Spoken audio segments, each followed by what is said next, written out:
PV Sunil Kumar statement. Maybe ఆయన IPS officer కావచ్చు, suspended కావచ్చు. అంతేకాదు ఈయన చేసిన ఘనకార్యాలు ఐపీఎస్ ఆఫీసర్గా ఉండి తక్కువేం కాదు. 2014లో ఆయన ఒక సంస్థ స్థాపించారు, Ambedkar's India mission AIM.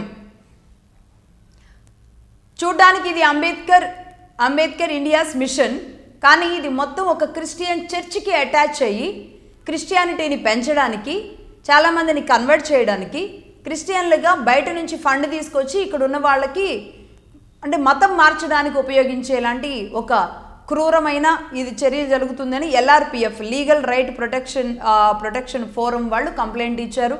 Raghuramakrishnaraju గారు లాంటి వాళ్ళు కూడా, అంటే ఆయన కొట్టిన కేసే కాదు, ఈ సునీల్ కుమార్ మీద క్రిస్టియానిటీ పెరిగిపోతోంది, సునీల్ కుమార్ని అడ్డం పెట్టి కొన్ని మిషనరీ సంస్థల రూపంలో జగన్మోహన్ రెడ్డి గారు ఆనాడు కొన్ని క్రిస్టియన్ పర్సంటేజ్ ఇది ఉంది ప్రస్తుతానికి స్టేట్లో. 2014-19లో ఇలా ఉంది, 19 నుంచి 2022 మధ్యలో ఈ స్థాయిలో ఉంది అనేది బీజేపీ చుట్టూ తిరిగినా, బీజేపీ పెద్దలని ఎంతమందిని చుట్టూ తిరిగినా, ఎన్ని నోటీసులు ఎన్ని లేఖలు రాసినా ఆ లేఖలకి పెద్ద ప్రతిఫలం అయితే ఆనాడు దక్కలేదు. మరి అందులో ఉన్న మతలబేంటో ఈనాటికి ఎవరికీ అర్థం కాదు.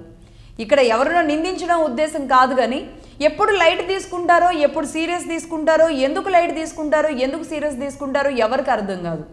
సేమ్ అదే జరిగింది పివి సునీల్ కుమార్ విషయంలో. అతన్ని సస్పెండ్ చేయడానికి కావలసిన ఆధారాలు సేకరించడానికి కానీ, లేదంటే అతని విషయంలో ఒక ఎంక్వైరీ వేయడానికి కానీ 2019 to 2025 ఒక్క అడుగు కూడా ముందుకి పడలేదు అటు సెంట్రల్ గవర్నమెంట్ నుంచి.